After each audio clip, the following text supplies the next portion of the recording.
Sa second floor po is entertainment room, fitness gym, tapos sa third floor po, function hall. Okay. So, ito po yung ating mga amenities. And then, dito po sa likod, the parks and garden. So, yung Balay de Salendra po, ang meaning niya talaga is yung Balay means home. And then yung Salendra, King of the Mountains. So, baka po may magtanong na client, bakit Balay de Salendra yung pangalan? Dahil nasa Baguio po tayo, ginawa po namin na name yung Salendra kasi gusto namin parang King of the Mountains kasi nga nasa bundok tayo. Yes. At saka may mga pine trees. And then, location po natin, tayo po ay located sa Lower Kitma Road, Bakaking Central, Marcos Highway. Bakaking Central pa rin po yung barangay natin. And then, yung landmark po namin, lagi namin sinasabi, malapit kami sa bahay ni Mayor Magano. Para po familiar. So, nasa harap lang po natin yung bahay ni Mayor, tapos ito po yung project, yung color yellow po. Okay? And then, next po. Ayan, ang isa pa po sa advantage ni Balay de Salendra, tayo po ay mid-rise lang. So, hindi po tayo katulad ng ibang condominium dito na rise. Or ibig sabihin, umaabot po ng 10 and above yung story ng kanilang building. Ito po sa atin hanggang 8th floor lang po ang pinakamataas natin. And then yung dalawa pong itata yung 7th floor. And then another advantage po ng ating project, tayo po ay may perimeter fencing and then 24/7 din po ang security guard natin. So, yung safety po ng magiging homeowners natin, ginagaranti po namin kasi naka-perimeter fence tayo so walang makakapasok na nasa labas. Both sides po ng ating project and then sa entrance naman po may security guard tayo. And then, ang total land area po ng ating project is 1.6 hectares. Actually, 4 towers talaga kami. Ma'am, ang nakikita ko lang sa picture tatlo. Bakit nakalagay dyan 4 na tower kayo? Yung isang tower po, this is the Victoria. Ito po yung Samantha. Yung pang-apat na tower po nasa pinakatuktok. Ang magiging frontage niya po is the Marcos Highway.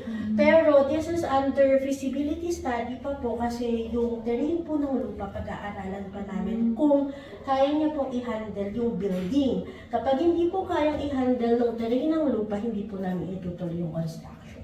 Ma'am, may tanong ako. Sa isang, di ba, 7th floor lang siya or 8th floor, ilang rooms sa isang floor? Sa Victoria po, ang ating maximum is 19 Maximum. units po, and then yung pinakamababa natin 17. Saan siya, yung 17? Sa ground floor po, kasi may lobby tayo. So, 16 sa 17 po, tapos the rest po, meron tayo 16, 17. 18? 17 lang. 17, 16. Meron tayo. Tapos, number of residential floors, 8-story lang po tayo. 176 po ang ating units. 2 po ang parking basement, and then 60 po ang ating parking slot. Sa parking units po, hindi po tayo naka 1:1. So, baka may magtanong na client na pag kumuha ba ako ng unit, required ako kumuha ng parking. Hindi naman po. Pero, if the client can avail parking, mas better po. Kasi, alam naman natin ang problema here sa Baguio is the parking spaces. So, mas better po na kung may capability yung client na kumuha ng parking, pakunin po natin. Kasi in the long run po, kapag wala na pong available parking spaces, gagawin din pong negosyo ang parking dahil magkakaroon tayo ng pay parking. And even yung mga nakakuha client ng parking, pwede po nilang iparenta yung kanilang parking. So, ngayon libre lang? Ngayon po, pay parking pa rin kami, ma'am. So, sa Victoria Building, yung mga lilipat po na walang parking spaces, meron pong hinold na ang management na 10 units na parking, hindi na po namin binibenta yun kasi i-offer namin as free parking. So, ganun po. So, dito po sa Salendra, hindi po tayo first come first serve basis sa parking na libre. So, para po hindi tayo magkagulo and security purposes, free parking po tayo. So, sa pay parking, halimbawa ako, resident ako, tapos sa parking, how much po? Actually, wala pang naibababa si property management. Pero, ang guarantee nila sa amin, magsi-same rate sila kung magkano po ang parking per day ng bago. Magiging regular din sa isang resident? Yes. Ay, ano siya? Dito na naman. Tapos, next po. Ayan. Yung studio po natin dito kay Victoria, 27 square meters lang po tayo. Pero as of now, wala na po akong available na studio. So, ang pwede nyo na lang pong ibenta for the Victoria is 1 bedroom and 2 bedroom. Yun po ang medyo marami po. So, studio po, pero ang maganda naman po, yung sa pre-selling natin, doon marami pa po tayo available na studio. Okay? Yan. So, yan po yung dating picture ng model unit na studio. So, pwede po natin isend sa client for reference. Yan. 1 bedroom without balcony. May isa pa po akong available nito. Kaya po siya without balcony. Kung nakikita niyo po yung facade ng building, siya po yung nasa salamin. Siya yung may curtain window lang. So, ito po, itong mga bedroom na to, mas malaki lang siya ng konti sa studio unit. This is 30 square meters po. 30.40 square meters. Wala nga lang pong balkonahe. Pero ang advantage nito, mas malaki po yung space niya for bedroom kasi po hindi nakain ng balcony yung square meters na supposedly para po sa kwarto. Yan. So, ayan po. Ito po yung price ko as of the moment for the 1 bedroom. So, dito po tayo. 6 million na po tayo para sa 3F.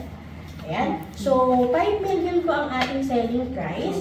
Tapos may VAT and miscellaneous, kaya 6 million po. So, may promo po ako hanggang end of the May. Ang tinatawag natin to na 5,590. Ibig sabihin, si client po mag-i-spot payment ng 5%. Yung 5% po ibibigay namin as discount, and then yung 90% po back to loan. Bakit namin ginawa to? Gusto lang po kasi namin maubos si Victoria. Para po ang focus na lang natin is sa Samantha. Ano yun, ma'am? Paano gagawin? Halimbawa, let's say, yung client bumili ng... Okay, gusto niya po yung 1 bedroom. So, from 6 million, ang kanyang DP po talaga is 10%. Ibig sabihin, 600,000. Pero, kailangan niya mag-spot ng 5%. So, magbabayad siya ng 15,000, and then after 30 days, 285. And then yung 300,000 po na 5% will be discount. Basta po, Ibig sabihin din niyo pabayaran. yun na po. Basta po, lumabas within 90 days, yung kanyang 90%. Mayroon ka rin sample ano? Opo, pipalit ko po. Yes, please. Yan. So, ibig sabihin ma'am, ito, mas nakakainganyo kay client kasi ang baba ng dito. So, 5% lang yung ilalabas ko, tapos the rest of the 90%, iuutang ko na sa bangko. So, parang mangyayari dyan is parang spot na bibigay Spot lang yung down ako. payment ko. Diba, let's say, babayaran ko na kagad yung 15 plus 285.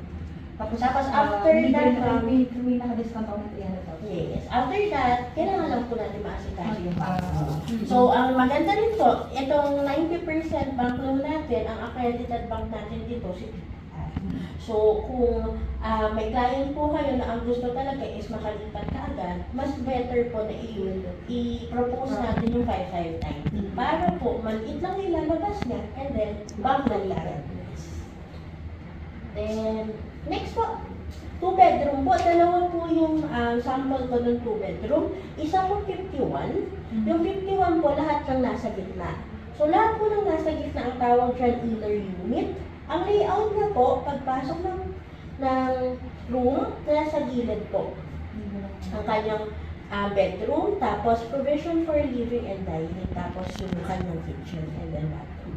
Tapos dalawa po ang bathroom. Yung isa naman po na 58, lahat po nasa corner. So, corner unit po ito, mas malaki lang ng konti kasi nasa gilid. Pero dalawa pa rin po ang kanyang bathroom. Okay? Yung mga bedroom po, around nasa 4 to 5 square meters lang po. So, kung single to twin bed lang po tayo. So, pero meron po tayong mga client na sa ang ginagawa po nila, tinatanggal nila to, so para mas malaki po. So, parang isang room na lang. Para mas malaki. Para malagyan nila. Pero kung mga transient business naman po, kasi naman po yung mga parang double deck. So, ibig sabihin, itong nasa gitna na, pwedeng Yes, right flex lang po yan. So, pwede pag renovation po, pwede patanggal. Pero, hindi kasi kami nag-a-allow, ma'am, na kunyari may mga clients na gusto, ma'am, tanggalin na natin. Kunyari po sa Samantha, may counter kayo na client na gusto ko kasi malawak yung bedroom. So, 2 bedroom yung kukunin ko, pero huwag yun ang lagyan ng pader kasi gusto ko malawak. Hindi natin maa-allow yun kasi po ipapasok natin siya sa bank loan. Kasi po pag bank loan, may specification si banko. Kapag hindi po nasunod yung specification, decline sa loan. So, yung mga ganun pong mga provision ni client, ina-allow lang namin kung magka-cash basis siya. Pag cash basis si client, kahit anong gusto mong pagawa sa amin, hindi i-install yung cabinet, allowed. Sige ma'am. Pag cash basis po, may discount pa siya. Pag cash basis ma'am, 8% pa tayo. May additional pa 8% sa total amount. Yes po. Okay. So, yeah. So, yung 2 bedroom po natin, yung pinakamalaki po, 11.8 tayo ngayon. Same, 55590 po. So, mas better po nang i-offer natin kay client yung 5% talaga. 5% spot, 5% discount, and 90%. So, imbis na 1 million po ang kanyang ita-down, 593,000 na lang. Yung another kalahating million po, discount, basta mapa-approve natin yung loan. Okay? Ayan. So, within 30 days. Oo, within 30 days. Wala na itong overground. Ayan. So, yung amenities po natin, yung amenities po katulad ng nasabi ko, nandun po siya sa kabilang tao. So, baka may magtanong ng mga client sa inyo, wala pa naman kami nakikita ang amenities sa Selendra. So, yung amenities po, kasabay siya ng construction nung Samantha. Ang makikita lang po talaga amenities as of now nung mga existing client is yung gate and then ito pong parks and garden na hinahabol namin na ma-turn over po dapat end of this year. So, yung mga additional amenities po is the lobby. So, may lobby tayo sa baba. Meron po tayong fitness gym. Meron tayong entertainment room or game room. Meron din po tayong function hall. And then, yan, parks and garden. And then, yung resto bar. So, dito po, ang pinaka-highlight ng amenities namin will be the parks and garden. Kasi po, yung parks and garden natin, meron po tayong elevated boardwalk pataas. So, ibig sabihin, magkakaroon po ng hagdan paakyat. So, pwede po makita ni client yung buong perspective po ng Selendra project. Yan. So, si Samantha naman po, remember ko si Samantha yung nasa pinakadulo. Samantha po is 7-story, 147 units lang po tayo, 2 parking floors, and then 66 po na parking slot. Same po kay Victoria, hindi po tayo 1:1 sa parking. So, kung may client kayo na ayaw kumuha ng parking, okay lang po. Pero, kung capable, pakunan po natin ang parking.